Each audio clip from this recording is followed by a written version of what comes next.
Gracias, Ibis, por la presentación, a toda la organización del Congreso y también principalmente a las personas con las que estoy compartiendo esta mesa, que creo que habrá puntos pues, realmente que se puedan tratar para el debate, sobre todo las cuestiones relacionadas con el cuerpo grotesco, que ha tratado, por ejemplo, la investigadora Goldberg o también Alicia Navarro y probablemente Fernando López puede también que hable de esta cuestión. Y que yo en este momento lo que quiero es contraponerlo al cuerpo clásico, pero no entendido en un sentido propiamente francés o en un sentido del racionalismo, del clasicismo, sino en un sentido helénico que a mi modo de ver sería el que tendría cierta prioridad en la configuración de la danza española como diferenciación del flamenco de manera más tardía, principalmente a través de Mariema y de la herencia que tiene, no porque necesariamente leyese a Ortega y el aparato ideológico desde el que a mi modo de ver estaría configurando la danza española se basaría en los pilares y de esa idea del cuerpo clásico como un modo de reconfiguración o estructura de esa crítica del antiflamenquismo de principios del siglo XX. El trabajo se llama Bailar en Hombre porque es una ampliación de un proyecto que ya inicié en 2012 y que fue de esta investigación donde a través de esta expresión de Vicente Escudero, que también otras personas de la mesa han tratado y tratarán, pues trataba principalmente de explicar o de hacer una genealogía de cómo el concepto de flamenco se había basado en categorías dicotómicas de sexo-género. En este momento, en el avance de la investigación, principalmente a través del trabajo de archivo que empecé a realizar con una estancia en la Universidad Técnica de Berlín en 2019 y las investigaciones allí en la Staatsbibliothek de Berlín, lo que quería era ampliar principalmente este concepto hacia la articulación de la categoría danza española, que es una categoría tardía y que por eso me interesan mucho las investigaciones de archivo que están realizando aquí pues, flamencólogos de muy alto nivel e historiadores de la danza. No me va a dar tiempo a leer toda la ponencia, entonces les voy a hacer primero una presentación muy general de lo que sería la estructura del texto y luego pues leeré lo que me dé tiempo a leer. Principalmente, en el campo, el resumen sería que en el campo de la etnografía de la danza y en el imaginario colectivo que se está instalando, predomina una visión historiográfica de una existencia deslavazada o una especie de repertorio que no tuviese una afinidad de numerosos bailes en España, con un carácter local o regional, pero no nacional o propiamente español, hasta la sistematización en sentido propio de lo que habría venido a llamarse danza española, con la acotación de Mariema en 4 escuelas de estudio debidamente taxonomizadas: escuela bolera, bailes regionales, escuela flamenca y danza estilizada. La vertebración tardía de la danza española en el Tratado Coreológico de Mariema de 1997, titulado Mis caminos a través de la danza, podría llevar a la conclusión de una inexistencia histórica de tal categoría, danza española, así como de su significado meramente funcional, propio de la burocratización esquemática del tratado y de la desconexión histórica de sus materiales. Más allá de la propia genealogía y estilización de pasos, estilos y técnicas propias, que habrían de estudiarse dentro de lo que podríamos llamar una genealogía corporal, por ejemplo, cómo se pasa de los pasos de panadero propios de la escuela bolera a, por ejemplo, los pasos de bulería. Se podría hacer ese tipo de estudios para entender cómo se da la hibridación entre todos estos campos que hoy apareciesen totalmente regulados y taxonomizados. Pues lo que comenzaré aquí es por un rastreo de la propia categoría danza española como tal, el sustantivo danza española y sus variaciones en las fuentes escritas. Entonces, este texto consta de 4 partes. Es, en cierto modo, una conversación también con Fernando López, que tuvo bien pasarme un texto de 2017, cuando yo estaba estudiando este tema de Mariema le había escrito y él tiene publicado un texto precisamente tratando también sobre ese escrito. En mi opinión, más que de un nacionalismo o nacionalización de la danza española, en el Tratado de Mariema, habría de hablarse de una restauración, recuperación, puesta en valor y renovación de un patrimonio nacional o género nacional, que son conceptos a los que también alude Idoia Murga en su obra sobre la escenografía en la Edad de Plata, como categorías anteriores al franquismo y que tendrían más que ver con una reescritura del mito de la españolada configurado a través de dos vías. Una externa o propiamente extranjera, que sería la literatura de viajes a partir de 1830 principalmente, pero también una interna, que sería la sección antiflamenca y antitaurina de la generación del 98, que marcarían estas dos vías del mito de la españolada. Por otro lado, esta configuración de la danza española, en mi opinión, se llevaría a cabo en Mariema a través también de la lectura que hace Enrique Llobet en el prólogo y de la propia herencia que hace de algunas manifestaciones textuales de la Argentina, de prácticamente los años 20, tengo aquí puesto la fecha exacta. Se llevaría a cabo mediante una semántica diferenciada del concepto del lo ancestral, que en muchas ocasiones aparece mezclado. Por un lado encontraríamos el folclore, o se empezaría a encontrar el folclore asociado a lo rural barbárico, que sería lo que los antiflamencos tratarían de eliminar, frente a lo helénico, que sería aquello que se estaría intentando incorporar a través del armazón de la danza clásica. Es decir, se trataría de limpiar todos esos géneros dancísticos de la brutalidad o rudeza ancestral, lo que va a llamar Ortega específicamente en un texto que así se titula Patos del Sur,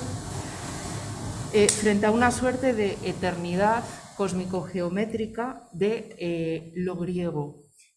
que además se encuentra en otras bailarinas de finales del siglo, principios del siglo XX, como puede ser Isadora Duncan, que sin embargo es una influencia de la que no se suele hablar en Mariema y que sí aparece de manera textual en su tratado. No sabemos hasta qué punto de manera mitológica o real, porque ella habla de no solo una formación en ballet, sino una formación en lo que ella llama danza contemporánea de Isadora Duncan a través de una bailarina que hubiese conocido cuando actuaba con 12 años en el Teatro Olimpia de París. Entonces creo que sería un lugar interesante también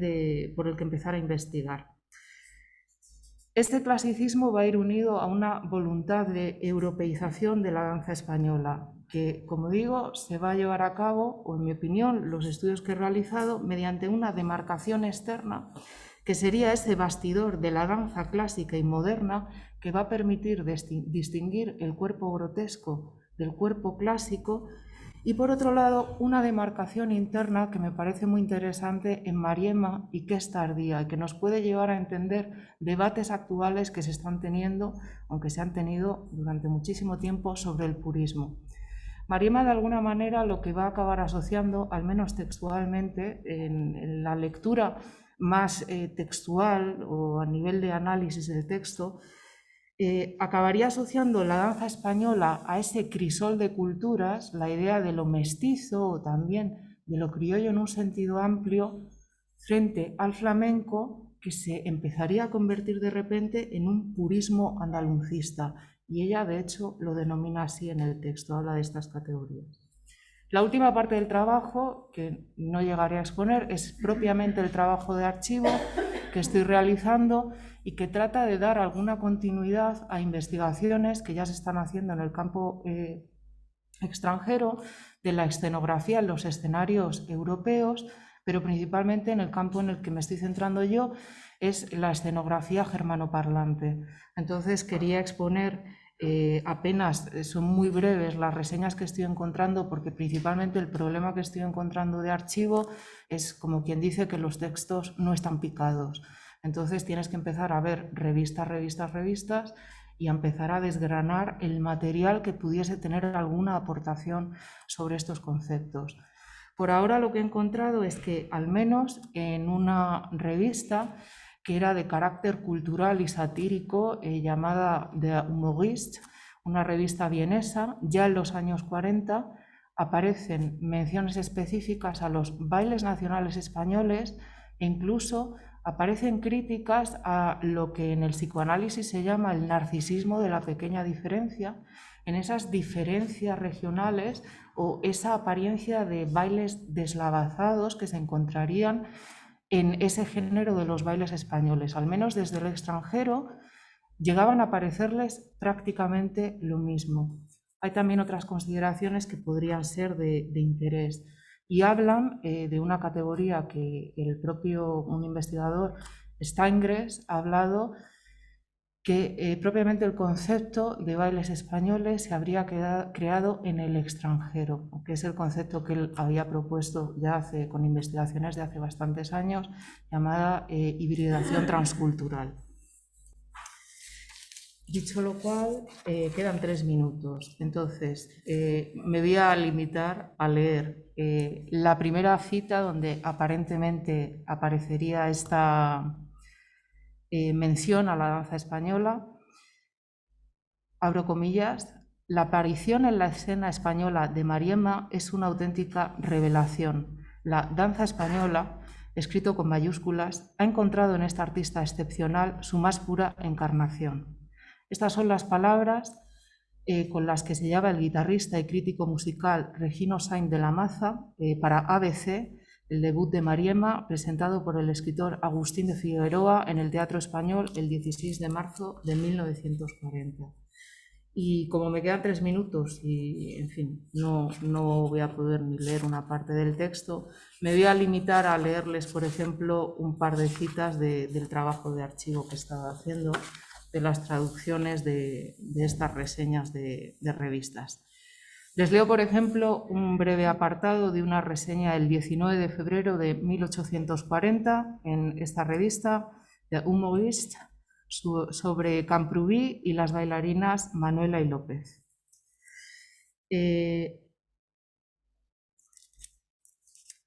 Se dice, por ejemplo, en esta reseña: antes de ayer aparecieron por primera vez en el ballet Kenilworth los bailarines nacionales españoles, el señor Camprubí y las señoras Manuela y López. Los bramidos españoles, aunque esta parte, por ejemplo, en la traducción tiene complicaciones porque tendría que consultar para saber si se refiere a los bramidos españoles o los cañones españoles, podría tener estas dos variantes, y los fogosos bailes españoles son las cosas más apreciadas y queridas de la península. Sobre el asunto de los bailes en España, nosotros pertenecemos siempre al partido de los exaltados, y lo dicen así: Partei der Exaltados.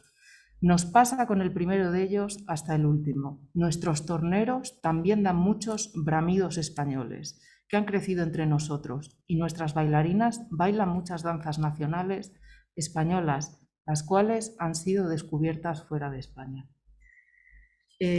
Luego les traigo como última otra reseña.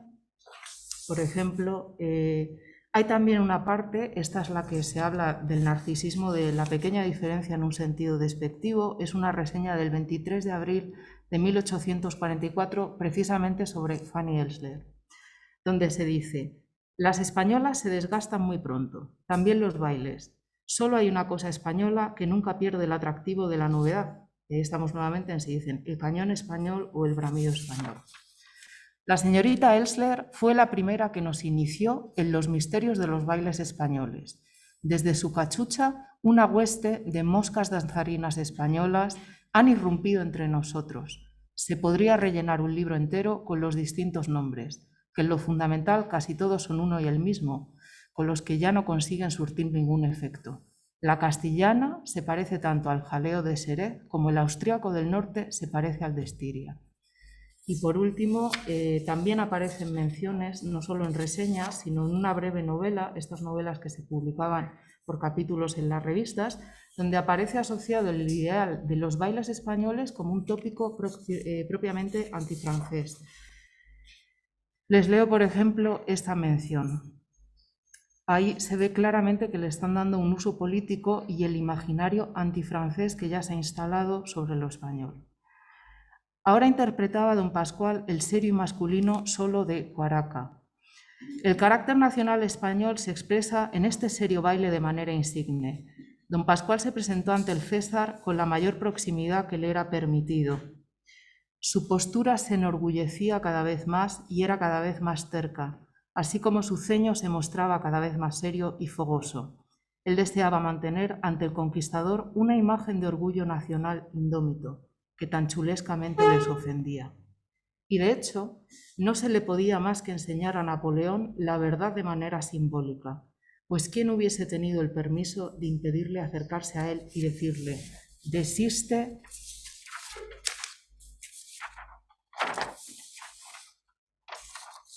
desiste, te dedicas a un juego malo e inútil, reconoce la firmeza, heroicidad, la dureza de este pueblo. La voluntad de la nación española de permanecer independiente es aún más fuerte que la de aquel que quiere esclavizarla. Muchas gracias.